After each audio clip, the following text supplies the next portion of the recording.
I worked on this remote oil rig off the North Sea, and what we found beneath those black, churning waves still haunts me, challenging every assumption I ever held about our world. For years, I believed the company line that the strange data collected during drilling was nothing but misread instruments and stubborn geological quirks. I believed the sleek pamphlets that showed smiling rig workers under calm skies, implying we were part of a proud, honest tradition that kept cities warm and factories buzzing. I believed every official denial that claimed there were no secrets lurking in the deep, that any oddities were easily explained. But then I saw the truth with my own eyes, and now I know those words were more carefully controlled than anyone realizes. The night we hit something metallic far below the seabed, something that should not have been there, I began to understand how easily perception can be manipulated. And I wonder now, if I had spoken sooner, would it have made any difference? I cannot pretend it was easy to come forward with this, especially when stepping out of line might mean losing the only livelihood I ever knew. Offshore drilling is a tough trade, and those who sign on learn not to ask too many questions. The company's contracts are airtight, bristling with legal language. They own the data we collect, the images we record, the samples we bring up. They claim total copyright over the entire operation, and they have lawyers who know how to wield it. When someone tries to share something they consider proprietary, well, let's just say repercussions follow. A man on the rig once joked that the company's intellectual property rights were like a fortress, and we were the prisoners inside. At the time, I shrugged it off as corporate paranoia. Now I see it as something more sinister, a deliberate strategy to conceal what lies below.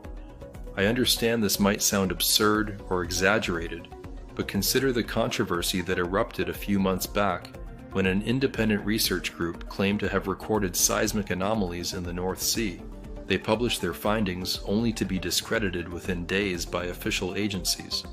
The scientists who dared speak out were forced to retract their statements, citing data errors and miscalculations. Still, rumors persisted. Locals from nearby coastlines whispered that something old and powerful churned in the darkness. Official spokespeople appeared on television, insisting there was nothing unusual. They said all the strange readings had mundane explanations. Yet despite their strong belief in these rational accounts, I cannot ignore what I have personally witnessed. The contradictions pile up like rusted chains, each link heavier than the last. I know many would rather turn away. After all, who wants to believe that we might be digging into something we cannot comprehend? But trust me, if you keep listening, you will uncover details that were never meant to see daylight. You will learn how we lowered our drill thousands of feet below the surface and recovered fragments that defied logic. You will learn about the sudden static bursts that overwhelmed our communication lines, and the eerie shadows that seemed to dart just below the waves on moonless nights. And you will come to understand, as I have, that our understanding of what lies beneath us is shallow and incomplete. This knowledge is a quick reward if you persist just a little longer. But be warned, once these revelations settle into your mind, you will never look at the ocean's surface the same way again. I remember the first time I suspected something might be wrong. It was a late shift, the kind that blurs into the next with only the promise of a bunk bed and stale coffee as comfort. The North Sea's wind screamed across the metal walkways. We were all hunched inside, trying to interpret fresh data. For weeks, the drilling had been routine. We had pushed deeper into the seabed, following corporate instructions. Then the instruments went haywire. Strange signals flickered on the monitors. Our lead engineer tried to explain it away as a wiring issue, but the more we tested, the more confusing it got. I turned to an older colleague, a man who had spent decades offshore, and asked if he had ever seen anything like this.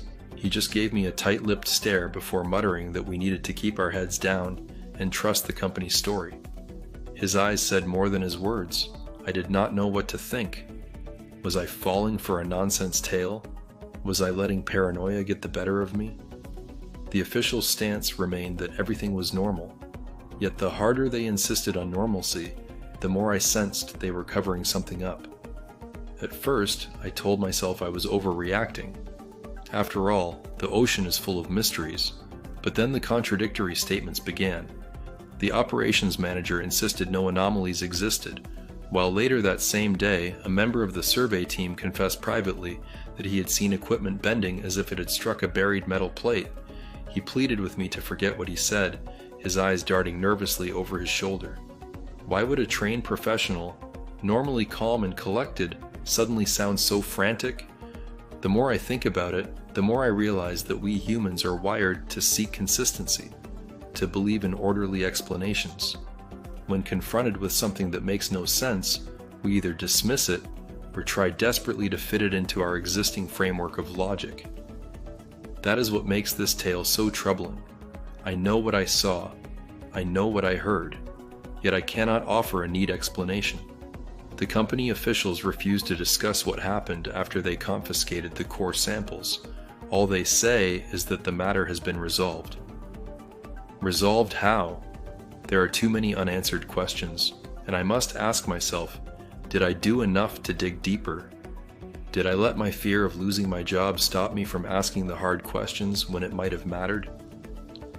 The North Sea itself, normally a dark and brooding presence, started to feel more menacing after we discovered that metallic anomaly.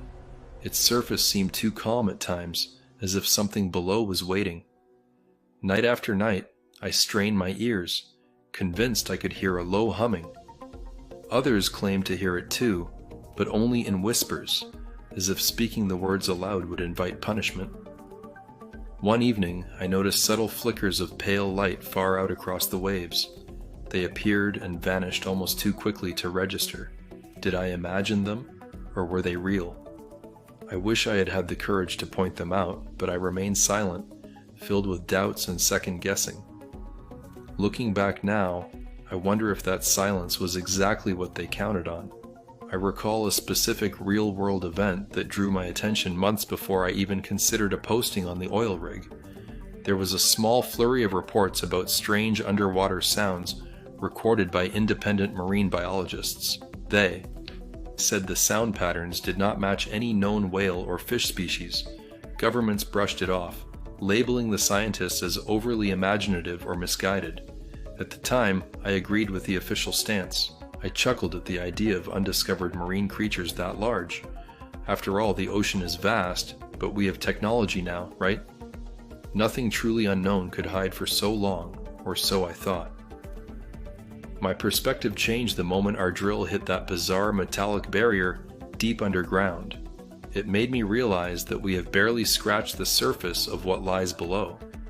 When I recall those marine biologists' dismissed reports, my skin prickles. Could they have been onto something more than a strange fish call? I know I must sound like I'm trying to persuade you to believe me. Maybe I am. Human psychology leans heavily on trust and credibility, and I understand it is difficult to trust a stranger's story, especially when it defies familiar explanations. Yet consider that I have everything to lose by sharing this. The rig's operators could threaten me, claiming I have violated confidentiality. They might say I am infringing on their intellectual property by even describing what we found, but what can I do? Stay silent and pretend I never felt that tremor when our drill struck something hollow?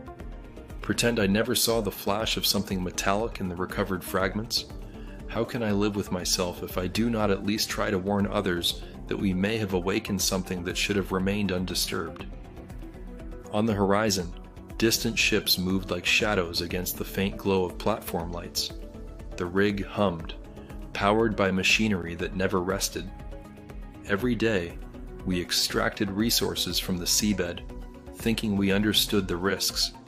We believed we could conquer nature with technology and expertise, but what if nature, or something else, was biding its time, waiting for our intrusion to reach too far?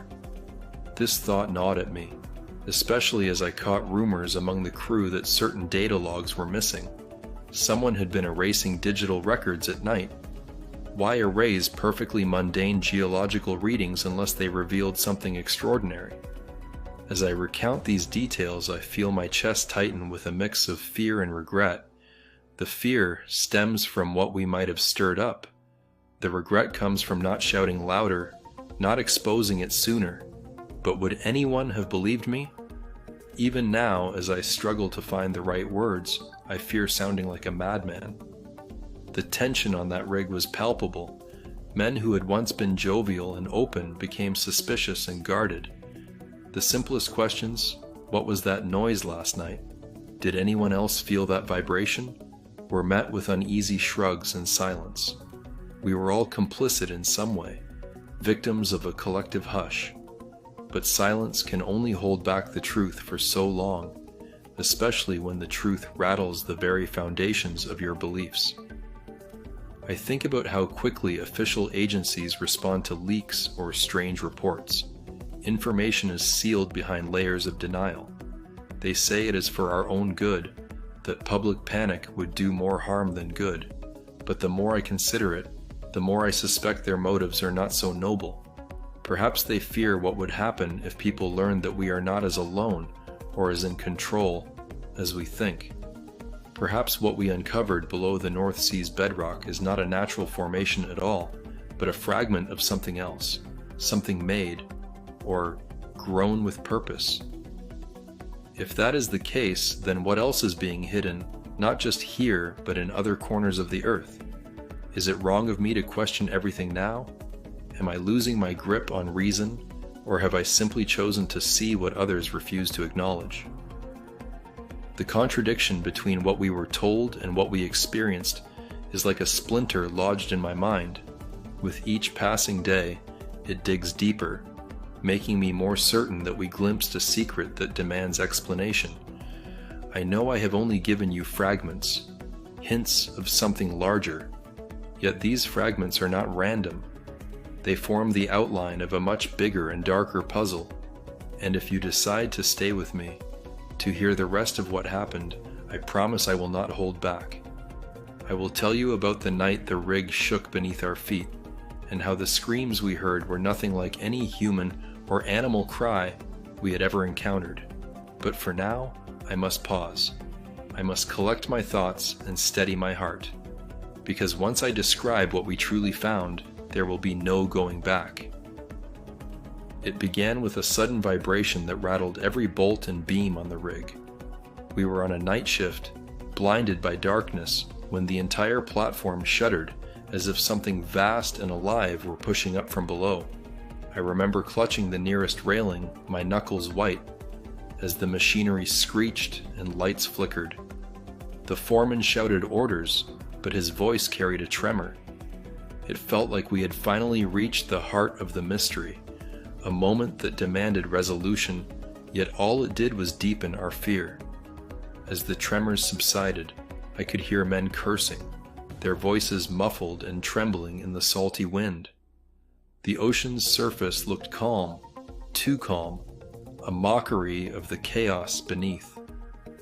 The drilling operation was halted immediately, and a flurry of checks began, everyone hunting for a rational explanation. A pocket of trapped gas, a sudden shift in the seabed. Yet our instruments told us nothing useful. The monitors hissed with static, and the depth sensors reported impossible readings. It was as though the drill's descent had ended in some kind of hollow chamber, a gap in the earth that defied geological logic. A few minutes after that trembling ceased, I stood with Lyle, a junior technician known for his steady nerves. He had been reviewing the drilling logs, and now he looked shaken. He spread out printouts on a small metal table, shining his flashlight over data lines that zigzagged like erratic heartbeats. We both stared at patterns that made no sense. Before that moment, Lyle and I had never seriously considered that we might be dealing with something beyond the ordinary. Now, the possibility hung unspoken between us, as heavy and cold as the North Sea air. We tried calling the main office on shore, but the comms crackled and spat nonsense. Our radios, which normally hummed with chatter, went silent. Static replaced voices. There was talk of sabotage or interference, maybe a storm in the atmosphere. Yet no storms were forecast, no solar flares, nothing to explain the sudden blackout. I heard the head of maintenance muttering about how, in all his years, he had never seen all systems fail at once. It made me think of that confiscated core sample, the one that vanished so swiftly. Was there a connection? I could feel the tension spreading through the crew. Men who had once exchanged easy jokes now spoke in hushed tones. The foreman tried to keep us on task, barking at us to run diagnostics, to check every circuit and fuse. We did what we could, but no amount of effort would wipe away the memory of that trembling moment. A silent pact formed as we worked. We would not speak openly of the impossible. Not yet. Not until we had something more concrete than eerie data and malfunctioning equipment. As the night wore on, the ocean seemed to change. The wind died down, leaving the rig engulfed in a strange, heavy quiet. Without the hum of machinery, every creak of steel and rush of distant waves felt amplified. I found myself glancing over the railing into the darkness below. Sometimes I thought I saw faint glimmers beneath the surface, as if fragments of light were drifting far below. Other times I convinced myself it was my eyes playing tricks. The human mind can conjure illusions, especially when fear is given free rein. I did not sleep well that night, and I doubt many others did. When dawn came, pale and lifeless, we discovered new anomalies. Our backup power supply had burned out. Wires looked melted as if exposed to intense heat, yet no alarms had sounded. More unsettling was the absence of marine life. Normally we spotted seabirds or schools of fish near the rig, attracted by the lights. That morning, the waters were barren. I stared into the waves, expecting at least a gull to pass overhead, but the skies and seas were emptied, as though nature itself had fled. Lyle approached me quietly, looking drawn and hollow-eyed. He rubbed his stubbled jaw and murmured, "Listen, have you heard what people are saying?" I asked what he meant. He hesitated, then said that 2 of the night shift crew claimed they saw something moving beneath the surface while we were dealing with the tremors. Something large, with a shape they could not describe. I asked if he believed it. He blew out a shaky breath and said he did not know what to believe anymore. Then he asked, "Do you think we should have pressed harder when we first found that metallic fragment? Maybe we could have learned something, prevented this unraveling." It was a question that nagged at both of us, though we had no answer. Inside the rig's cramped corridors, the atmosphere soured. The corporate representative, a man named Hughes, kept to himself more than usual. A tall, quiet figure, he normally assured us that everything was under control, that we were just workers in a well-oiled machine. Now I caught him pacing near the closed lab doors, where the geological samples had once been stored. He looked up suddenly, eyes wide, and asked if I needed something. I said no and backed away. It struck me that he had grown more secretive, as if guarding something behind those doors, but no one dared confront him. We were on contract. We were expected to follow orders. With the rig's main operations stalled, we had time on our hands, too much time. Men whispered theories, that we had uncovered a buried U-boat wreck or an old weapons cache. Another insisted we had drilled into a volcanic vent, but those who had reviewed the data, who had seen the strange signals, knew these explanations rang hollow. When I asked a longtime marine engineer if he had any thoughts, he just shook his head and said, "If that was a submarine, I'd... No. If it was volcanic, we'd see heat spikes. So what is it?" At midday, a faint hum drifted across the platform. It was almost too soft to hear, yet once you picked up on it, it was impossible to ignore. Like a steady, distant note resonating through metal, it pulsed beneath our feet. The hum made the hair on my arms stand up. Some men pressed their ears to the floor panels, claiming they could feel it vibrating through their bones. We searched for the source, but all we found were blank readings on the monitors. Hughes insisted it was just feedback from damaged equipment, but I noticed how his lips tightened as he spoke. He knew more than he was saying. After several hours of mounting tension, we decided to send down a camera pod. It was a desperate measure, something we would never do without authorization, but no one seemed willing to wait for permission anymore. A small group of us gathered in the control room while Lyle calibrated the camera. He lowered it slowly into the water, aiming it into the void where the drill had reached its limit. The monitor flickered, showing dark water and drifting particles. Then the camera picked up something reflective, a dull gleam in the murk. We leaned closer, hearts pounding. The camera's light played across surfaces that seemed too smooth, too regular. At first, I thought it might be some bizarre mineral deposit, but then I noticed angles, lines that should not form naturally. Before anyone could say a word, the image crackled and vanished. The screen went dead. Lyle cursed under his breath, his fingers flying over the controls. When the image returned, we caught a brief glimpse of something that looked disturbingly like a hatch or panel. Then the feed cut out entirely, and we lost the camera pod. Just gone, as if snatched away by invisible hands. This was our mini-climax, the moment we thought would answer everything, but it only buried us deeper in questions. A fragment of something metallic and artificial at a depth that made no sense, and now our only recording device had vanished. The shock spread through the crew. Some men demanded we raise the alarm and abandon the rig. Others wanted to keep drilling, to break through whatever barrier lay below. Heated arguments broke out in narrow hallways. The silence that once chilled us was now filled with voices raised in anger and fear. As night fell again, the humming grew louder. The rig felt like a trapped animal, caught between ocean and sky. Without the camera pod, we were blind. The tremor we experienced earlier now seemed like a warning. If so, we had not listened. In quiet corners of the platform, men prayed, whispered old superstitions, tried to console one another. A few packed their personal belongings as if expecting to leave at any moment, but no orders came. The helicopters that delivered supplies were overdue. No radio contact, just the hum and the darkness. I approached the foreman, asking what we should do next. He looked at me with hollow eyes and said, "Son, I wish I knew. They tell us nothing. We are stuck out here with broken equipment and half-truths." I pressed him, asking if he thought we had stumbled onto something beyond our clearance. He didn't answer directly, just shook his head and said, "This was never just about oil." That line chilled me. Was it just a guess, or did he know something? Before I could question him further, he moved on, barking orders to check the lifeboats. It struck me that he was preparing for an emergency evacuation. With each passing hour, my own fear hardened into a grim determination. I needed to understand what we had awakened beneath us.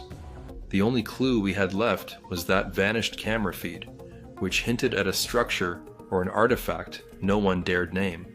If this was some government secret or a relic of another time, why hide it under the ocean floor? And if it was not man-made, what did that mean? Could something non-human lie buried there, responding to our intrusion with subtle acts of sabotage and intimidation?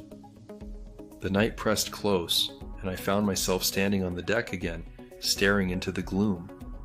The rig's lights barely dented the darkness. There was a sense that we were being watched by something just out of sight. The air tasted stale and electric, as if charged with invisible currents. In that oppressive silence, I heard footsteps approaching from behind. It was Lyle. He cleared his throat and whispered. I overheard Hughes talking to someone on a satellite phone in the storage room. He told them we had found anomalies and that he needed extraction. When he noticed me listening, he threatened me. Said if I talked, I'd regret it. I looked at Lyle and saw raw fear in his eyes. We were trapped with conflicting agendas, hidden knowledge, and the growing suspicion that whatever lay below was not a static, lifeless thing. The humming in the platform's structure felt like a warning signal rising toward a crescendo. If Hughes was calling for extraction, then someone out there knew exactly what we had discovered. Someone out there had been waiting for this moment, but would they come to rescue us or silence us? Before Lyle could say more, A sudden wrenching sound tore through the air. Metal groaned, and the entire platform listed slightly. A pipe burst somewhere below, spraying water. Men shouted as alarms blared half-heartedly through failing speakers. I rushed toward the rail, feeling the deck shudder. It was as if something had latched onto the rig's underbelly, testing our strength. The humming escalated into a kind of low moan. Deep inside, I knew this was no coincidence. We had pushed too far, and now we were caught in a struggle we could not begin to understand. As I backed away from the rail, I felt the last shreds of normalcy crumble. Everything was wrong here, from the broken equipment to the missing marine life, from Hughes's secret calls to the unexplainable artifact below. We had stepped into a puzzle that refused to be solved, a labyrinth of clues leading nowhere but deeper into fear. And as the rig groaned and tilted under forces unseen, I realized we had crossed a threshold. There would be no easy way out, no simple explanation to comfort us. I saw a flash of panic in Lyle's eyes. He opened his mouth, perhaps to ask me what we should do, but no words came. In that moment, I understood something fundamental. We were no longer in control. The drill, the data, the corporate demands, all of it had become meaningless. We had awakened something or stumbled upon something, and we were paying the price. The humming never stopped. It resonated through steel and bone, a grim chorus with no discernible source. I stepped back into the corridor, heart pounding, as the platform continued its subtle dance. Whatever was happening, it had only begun. We were stuck in the middle of the North Sea with secrets we could not fathom, and the darkness was closing in. The morning after that chaotic night, I stepped out onto the deck, the wind biting at my face. The rig's structure groaned softly beneath my boots, still bearing scars from whatever force had rocked it. No one had slept well. A nervous quiet settled over the crew, each man caught somewhere between disbelief and dread. Hughes, the company representative, was nowhere to be seen. Lyle and I scanned the platform's upper levels, catching only brief glimpses of distant figures who avoided our eyes. It felt as if we were all implicated in a secret none of us fully understood. I tried to calm myself by focusing on something practical. The drill operations had been suspended, the main power partially restored, yet our communications were still useless. The emergency radio hissed static, refusing to pick up any familiar frequencies. With each crackle of empty air, my heart sank a little further. Maybe the world had simply forgotten us, or maybe it too was holding its breath, waiting for some final revelation. A geologist named Anders, whom I had known only in passing, approached me near the tool shed. He carried a stack of documents rolled under one arm, his eyes bloodshot from lack of sleep. Without preamble, he said he had studied the core samples before they were taken away. According to him, some thin layers of the recovered material were made of exotic metals not typically found in that region. He mentioned alloys that would have required advanced techniques to forge, but since that made no sense, this was supposed to be natural seabed, we could only guess that our assumptions about the Earth down there were wrong. Perhaps a shipwreck, he suggested, something ancient and armored, yet I could tell he did not believe that. Not fully. He spoke the theory like a man reading from a script he did not trust. A few hours later, I sought out the old engineer Craig, who had served decades on offshore platforms. He was tall, with silver stubble, and a voice that rumbled low in his chest. I found him seated alone in the mess hall, sipping cold coffee and staring at the wall. He barely moved when I sat down across from him. After a long silence, he said, "I know what Anders told you. Rare mineral formation, maybe a wreck, maybe something else. But I can tell you that what we drilled into was not random. Those surfaces down there were too smooth, too deliberate. I think we hit a structure, something made, not formed." I asked who or what could have made it. He shrugged, eyes distant. Could be an old weapon platform from the Cold War, or something even older, Something we have no name for. You think I'm crazy." I shook my head, but the truth is I had no idea what to think. As the morning wore on, the rig felt more and more like a raft adrift in hostile waters. The crew had split into factions, each clinging to a different theory. A few believed the company had known all along and had sent us here to provoke a reaction from whatever lay beneath. Others insisted we were the victims of a natural anomaly, that panic was making us see patterns that weren't there. Still, others, like Craig, whispered about alien origins or secret experiments abandoned decades ago. Nobody could agree, and that discord made the tension unbearable. It didn't help that strange things kept happening. Lyle discovered that certain circuit boards, supposedly top quality, had corroded overnight as if exposed to acid. The tool shed's lock jammed for no apparent reason. A smell of ozone lingered in the lower corridors, though no electrical short could be found. I passed a window that overlooked the loading crane and thought I saw a shape perched there, but when I looked again, it was gone. My reflection stared back at me with hollow eyes. In the afternoon, a low drone cut through the silence. We rushed topside, scanning the horizon, and saw a small helicopter approaching from the east.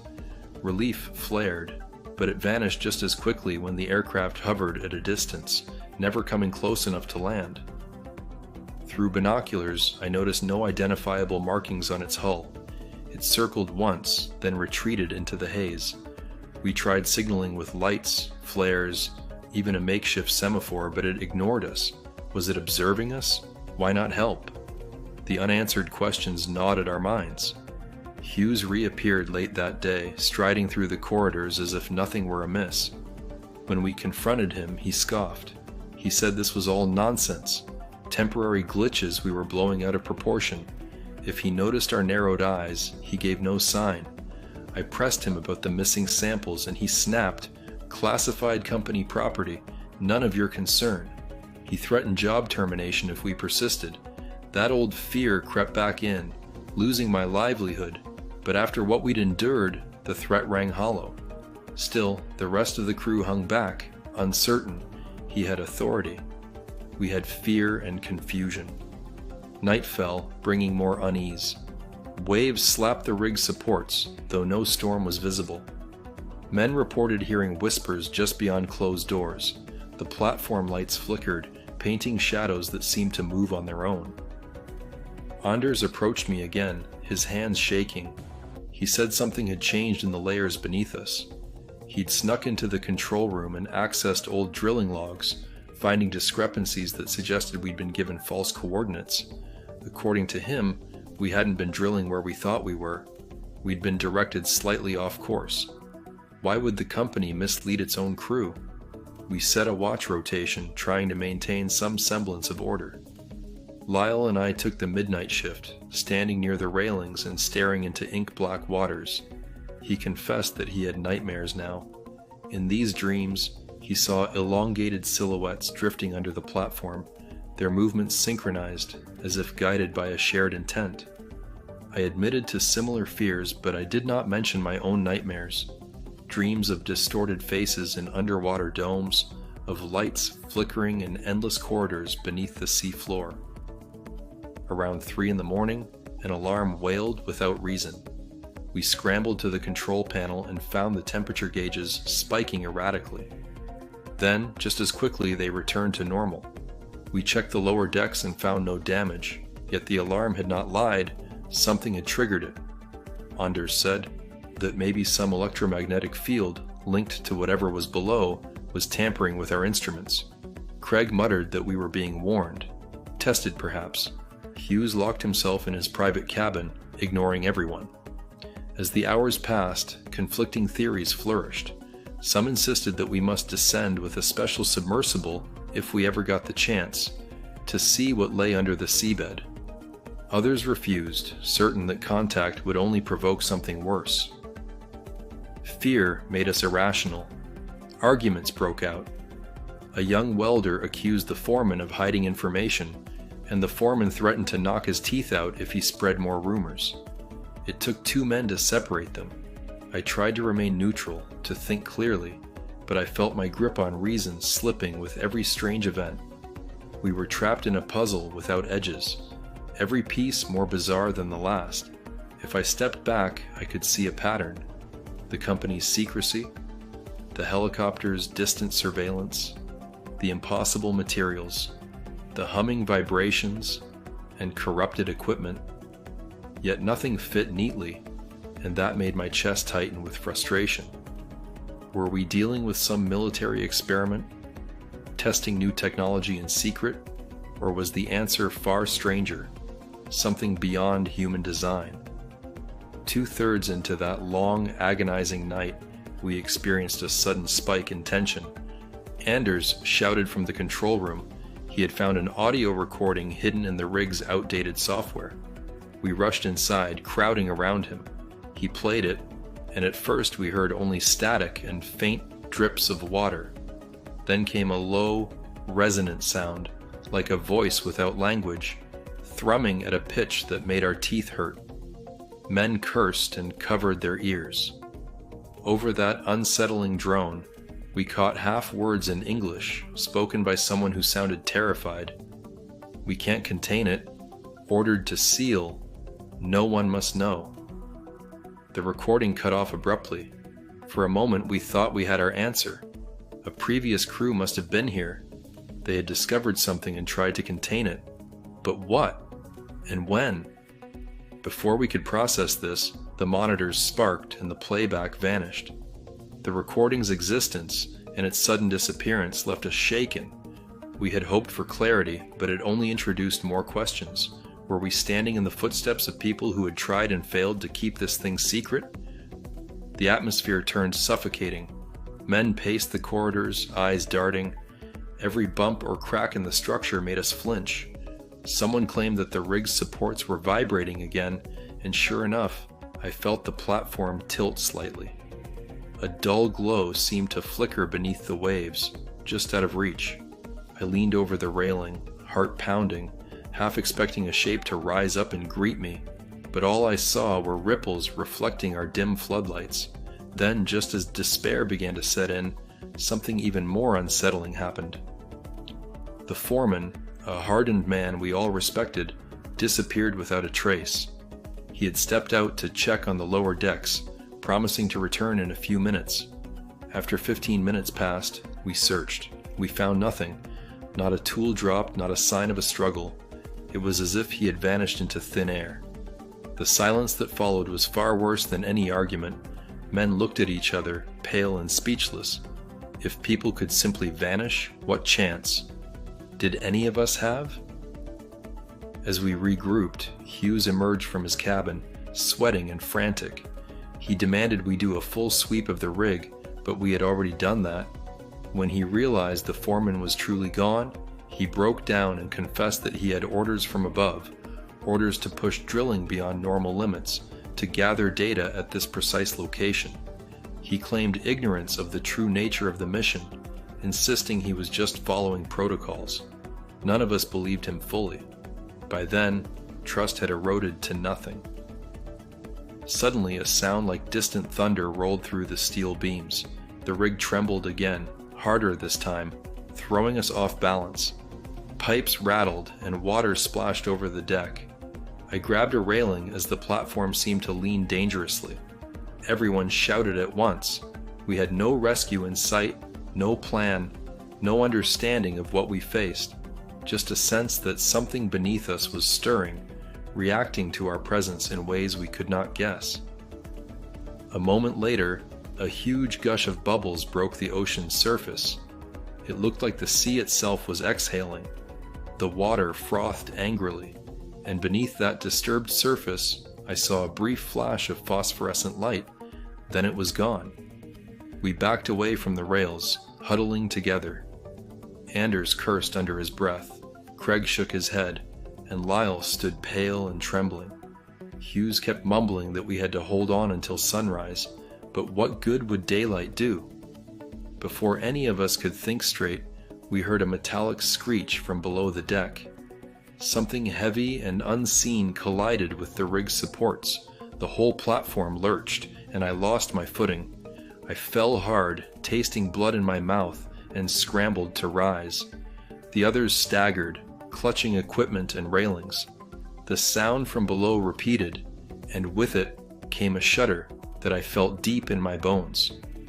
In that terrifying moment, it became clear we had pushed too far, stumbled onto a secret that would not be contained. Whether it was alien, ancient, or engineered by human hands, we were trapped above it, and it was awake. We had no clear way out, no answers, and no sign that anyone would save us. As the rig groaned and threatened to buckle, I could only stare into the blackness below, heart pounding, certain that whatever lurked in the depths was now trying to break free. It started with a low groan that could have been the rig's steel bones, protesting the weight of our secrets, but in truth, it sounded almost alive. The platform trembled under our boots. I clung to a railing, trying to steady myself. All around me, men shouted in panic and confusion, scrambling for footing as tools slid across the deck and water splashed over the edges. The darkness felt absolute, the emergency lights casting sickly cones that offered no comfort. It had been hours since the foreman disappeared, and now everything pointed to a final confrontation with the unknown force we had disturbed. Lyle gripped my arm, his face ghostly pale in the half-light. He didn't have to say anything. His eyes asked the question for him. What now? I had no answer. We had seen too much and understood too little. The muffled roar from below intensified. Hughes stumbled into view, shouting that we had to stabilize the rig. He tried to look in control, but his voice cracked and no one truly believed in his authority anymore.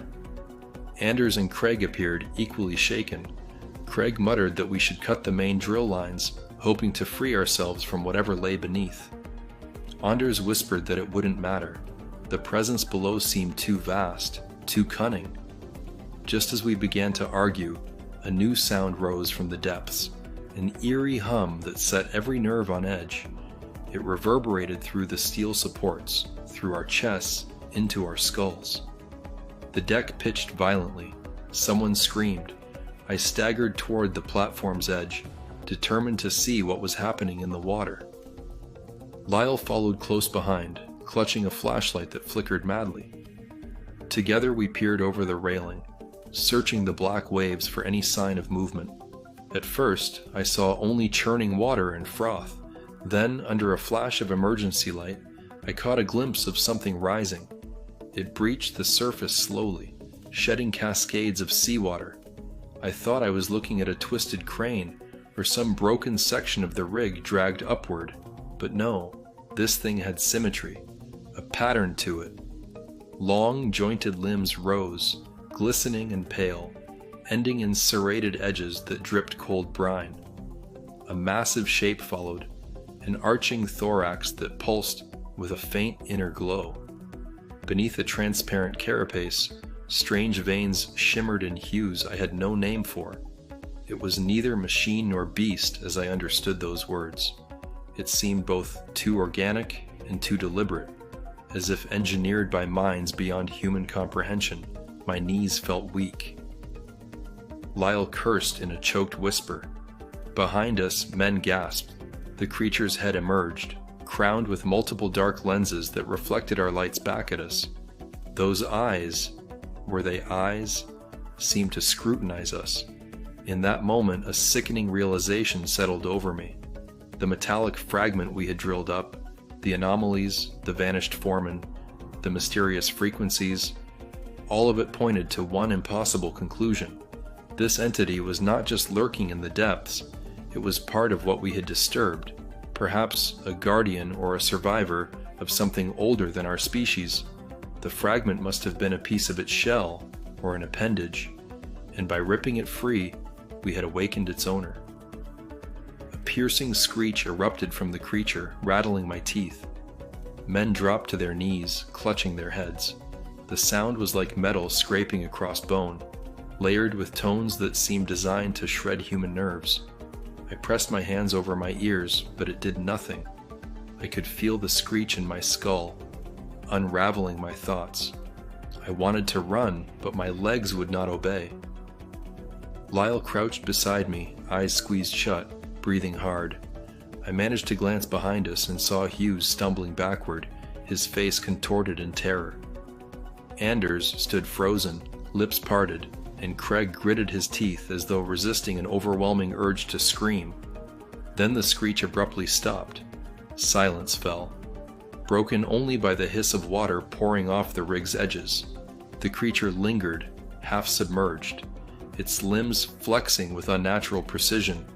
It seemed to be waiting, observing. Was it intelligent? That thought chilled me. If it understood us, then what would it make of our intrusion, our theft of its fragment? Was this an ambassador of a hidden world, or a soldier defending its territory?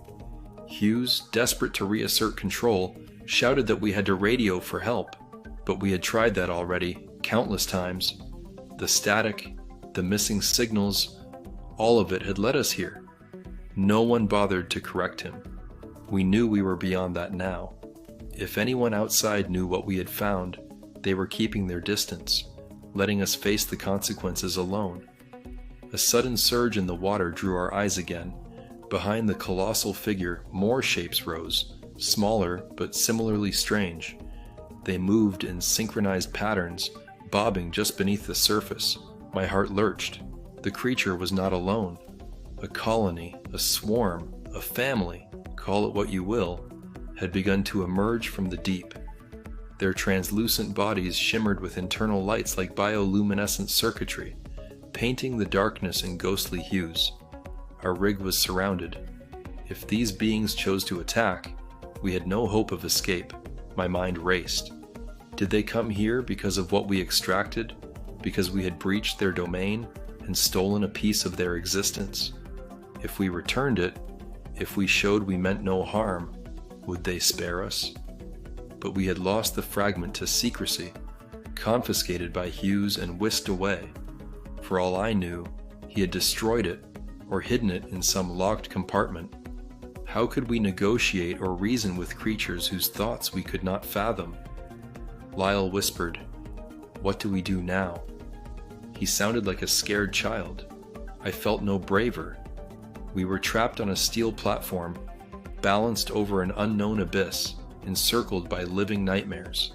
I swallowed hard and said, "We need to find that fragment. Without it, we have nothing to show we understand their pain." He nodded, though his eyes were filled with disbelief. Anders approached, leaning heavily on a railing. He had overheard. He managed to speak through trembling lips. "The fragment, I think they stored it in the secondary lab room. If we can get it and drop it back into the water, maybe they will see we want to make amends." Craig grunted in agreement, though his face remained grim. It was a desperate plan, but what choice did we have? Hughes tried to stop us, blocking the corridor to the labs. He babbled about company protocols and non-disclosure agreements. Lyle shoved him aside, and I have never seen a man look so utterly powerless. Fear stripped away all corporate authority. We sprinted down the corridor, the rig's beams creaking ominously overhead. Every step felt heavier, as if the gravity itself had increased. The humming from below returned, making the walls vibrate. Some distant explosion of foam and air rattled our senses. In the dimly lit lab, we tore through crates and locked cabinets. At last, Craig found a small metal box tucked behind a shelf of mislabeled samples. He pried it open with a crowbar. Inside lay the fragment, a jagged piece of metallic shell or plating, its surface etched with patterns reminiscent of biological growth. Lines and nodes that seemed to glow faintly, pulsing with subdued light. I could hardly believe we had once thought it a chunk of random metal. Now I saw it as a part of something alive, a piece of a being that understood its own complexity far better than we could. We hurried back toward the deck, ignoring Hughes's frantic pleas. If he wanted to die with his secrets, that was his choice. We emerged into a scene of monstrous stillness. The creatures hovered around the rig, their forms refracted by waves. The largest one, the one that had first shown itself, now raised its. Limbs high, as if demanding tribute or explanation. My heart pounded. Was it too late? I lifted the fragment over my head, showing it to them, praying that some spark of recognition would bridge the impossible gulf between us. Lyle activated a small crane, lowering a basket attached to a cable. We placed the fragment inside, and Anders operated the winch, guiding it down toward the water's surface. The silence weighed on us, broken only by the creaking of the rig's joints. Slowly we submerged the fragment, letting it sink into the black depths. For a moment nothing happened, then a soft glow rippled through the creature's ranks, as if they were communicating silently. The giant entity lowered its limbs, dipping its head closer to the surface. Its multifaceted eyes seemed to flash with something we might call understanding, or perhaps it was only my desperate hope. The humming died down, replaced by a gentle resonance that calmed my frantic breathing. Behind me, the men who had survived this ordeal stood quietly, no one daring to speak. Suddenly, one of the smaller creatures darted forward, almost playfully, circling the rig's supports. I tensed, but it did not attack. Instead, it emitted a series of pulses, quick rhythms that sent shimmering patterns across its body. The larger entity responded with a subdued click, and the swarm began to descend, slipping back into the abyss. We watched them vanish, their lights fading until only darkness remained. We stood there stunned. It felt like we had negotiated an armistice with forces beyond our comprehension. Yet even in that relief, I could not shake the feeling that we had only glimpsed a fraction of the truth. Were these creatures the sole inhabitants of that hidden realm, or just one branch of an unknown ecosystem? Had we stumbled onto something ancient and patient, observing us from below since before we built rigs or learned to drill? No one spoke as we realized how close we had come to disaster. The rig itself still needed repairs, and we had lost good people. We had no explanation that would satisfy any official inquiry. Even if we tried to tell the world, who would believe us? And if someone did believe, what would stop them from returning here, armed with new tools and darker intentions? As we stood under the faint glow of emergency lights, I sensed a shift in perspective. The North Sea no longer seemed a mere expanse of water hiding oil and minerals. Now it felt like a veil drawn over a realm we were never meant to disturb. We had placed a fragment of their world back into their hands, but the scars of this encounter would linger in our minds. Were we saviors now, or intruders who had barely survived our trespass? The silence on deck was profound. Lyle breathed shakily. Anders looked older than he had just hours before, and Craig stared out at the empty horizon. Hughes stood apart from us, as if he had lost all sense of where he belonged. A single question echoed in my thoughts. If this was only one discovery, one piece of a larger puzzle, what else lay waiting in the darkness of our planet's unexplored depths? I had no answers. None of us did. But as the rig's structure creaked softly beneath our feet, I understood that this moment had changed everything. By the time a gray, featureless dawn crept over the rig, we were hollowed out by exhaustion and shock. The previous night's events were stamped into our minds. The towering, insect-like entity and its swarm, the shimmering undersea lights, the way their presence seemed to rewrite all the rules we thought we knew about the world beneath the waves. The rig stood battered and listing slightly. Water dripped from twisted railings, and scattered tools gleamed dully where men had dropped them in terror.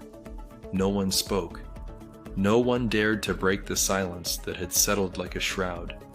I stood near the edge, gripping the railing, staring at the empty ocean. There was nothing to see now, no sign of the creatures, no hint they had ever been here. The sea looked as cold and indifferent as it always had. Yet we knew the truth. We had looked into an abyss that stared back, and though we survived by returning that fragment, we had awakened questions that would never let us rest. Lyle joined me, his face drawn and pale. We exchanged no words, but there was understanding in his eyes. We would never be the same. Behind us, Anders and Craig hovered near the control panel. They had given up trying to make sense of the data. The instruments were either damaged or displaying nonsense, and nothing resembled a neat explanation. Anders flipped through pages of his old notes with trembling hands. I saw him trying to match fragments of memory, odd readings, strange pressure gradients, corroded wiring, to what we had witnessed. Craig leaned against the wall, shaking his head occasionally as if trying to dislodge an impossible idea lodged in his mind. Hughes was nowhere to be found at first light. We discovered him finally, sitting slumped in the corridor outside his cabin, his back against the metal wall. He looked up when I approached, eyes red and unfocused, as if he had drifted too far into nightmares and could not find the way back. He opened his mouth as if to speak, then closed it again. I expected him to defend himself, to argue that the company had acted in good faith, to recite some official line of denial. Instead, he just bowed his head. He seemed defeated, his old authority no more meaningful than a scrap of paper in the wind. It was around mid-morning when the thunder of distant rotors rumbled across the horizon. We rushed outside to see helicopters approaching. Not the unmarked surveillance choppers we had spotted before. These were military-grade, painted in muted colors, bristling with equipment. Their rotors churned the air, creating spiraling clouds of mist as they approached. Behind them, a faint hum of machinery and radio chatter drifted over the waves. Reinforcements, rescuers perhaps, or something else entirely. We formed a grim line on the deck, watching the aircraft circle. They landed clumsily on a clearing of steel plates, throwing grit and seawater into our eyes. Men in hazmat suits emerged, their faces hidden behind tinted visors. They moved quickly, efficiently, as if running a practice drill. We stepped back, uneasy. These men were not here to comfort or explain. They carried instruments in sealed containers, scanning the rig's surfaces and beaming signals to one another. Craig tried to ask them who they were, but he got no response. It was as if we were invisible. Hughes attempted to assert himself, stepping forward to confront the newcomers. I saw him raise his arms, trying to draw their attention, but one of them simply pressed a gloved hand to Hughes's chest and pushed him back. Another reached into a pack and retrieved a folder of papers. The man held it before our eyes long enough for us to glimpse a government emblem, some obscure classification seals that blurred under the morning light. We were told to gather our personal effects. We were ordered to abandon the platform as soon as transport was arranged. They spoke in flat, clipped voices that invited no debate. "What about what we saw?" I asked, my voice hoarse. "There's something down there. We need to warn people." One of the figures turned slowly toward me, helmet catching the light, revealing nothing of his face. He said, "There is nothing down there. A natural geological phenomenon caused your confusion. You will say nothing of this. Do you understand?" His tone carried a quiet threat. I stepped back, stunned. They were erasing the truth before our eyes. But how could they conceal such an event? I looked at Lyle, who shook his head in disbelief. Anders wrung his hands. Craig stood stiff and silent, fury visible in the tension of his jaw. We had risked our lives, faced unimaginable terror, and now we were being dismissed like children who had stumbled onto a secret we could not comprehend.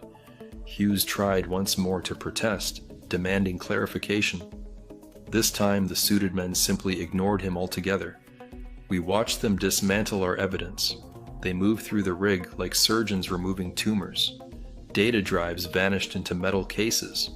Corroded fragments of electronics, strange recordings, even the lingering droplets of that glowing fluid they somehow detected on the deck. Everything was sealed away with quiet efficiency. One of them took a sample of the rig's hull where the creature's limb might have scraped. Another scanned the empty water, as if verifying that their visitors had truly gone. We wanted to shout, to argue, to insist that the world had to know what lurked below the waves, but these men did not argue back. They simply fulfilled their task as if following a script. When they were done, they ushered us into a helicopter. We were not asked for statements or given a chance to pack properly. I caught a glimpse of Hughes protesting that we had rights, that the company would hear of this. They just nodded and repeated that we were leaving. The helicopter rose into a wan sky, and I looked down at the rig, shrinking to a metal speck amid the endless sea. We had arrived there believing we understood our purpose, to drill for oil, to extract resources. Instead, we uncovered something that defied every rational framework.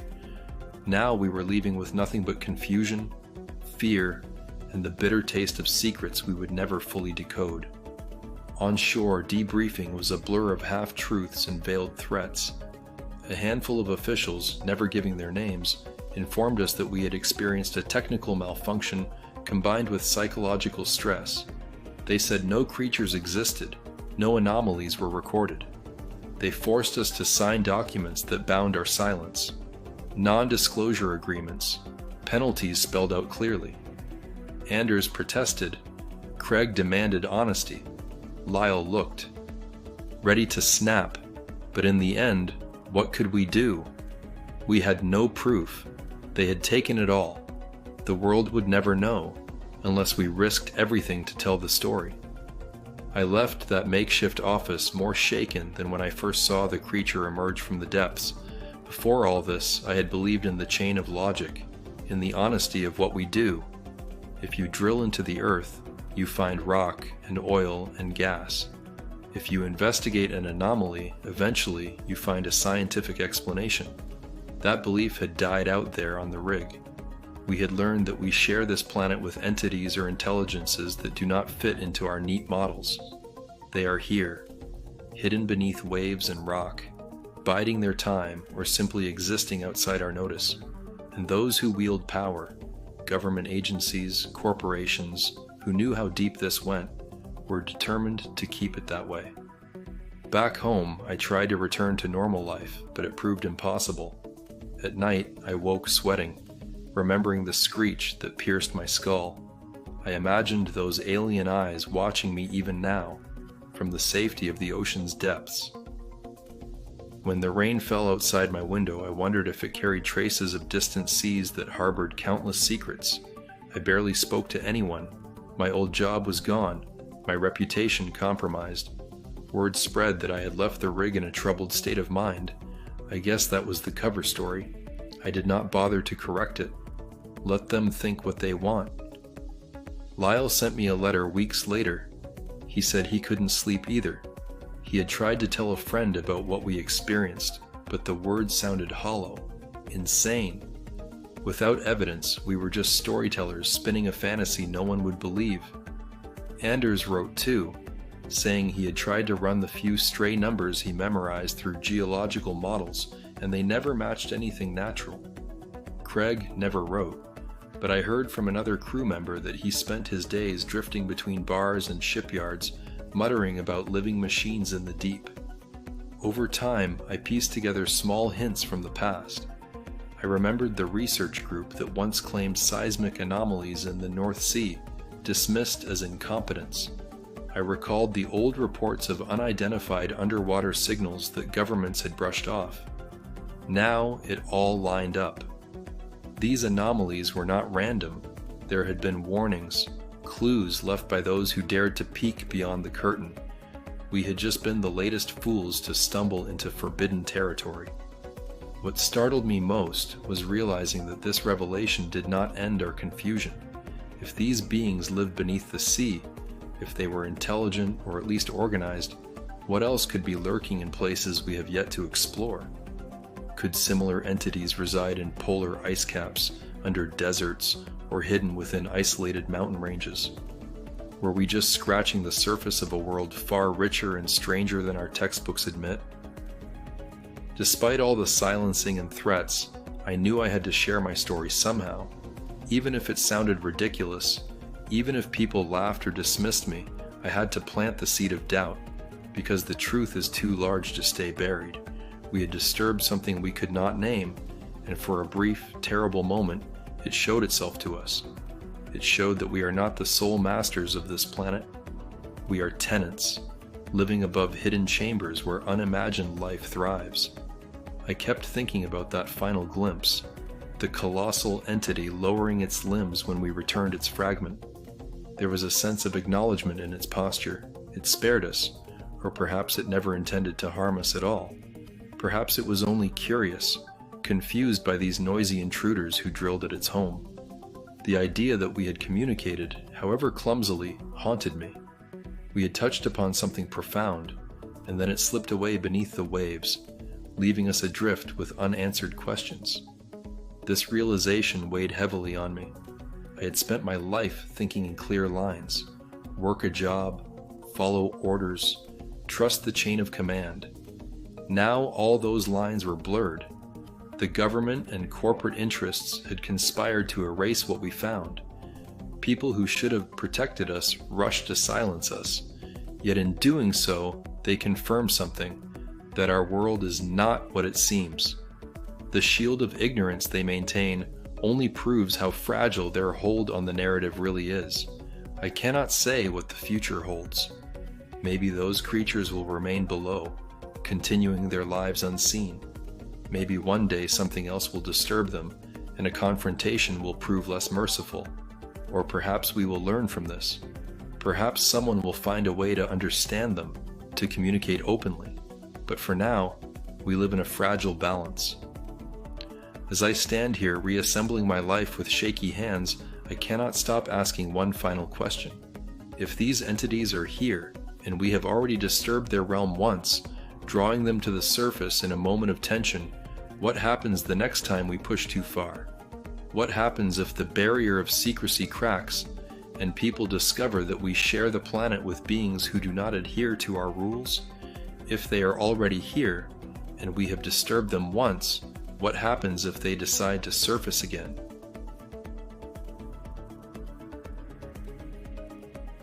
Hello, agents. Curious about the most famous and shocking UFO cases? My new ebook uncovers 51 encounters the government tried to hide. Find it in the pinned comment. And if you enjoyed these stories, make sure to subscribe, and there's another one waiting for you right here.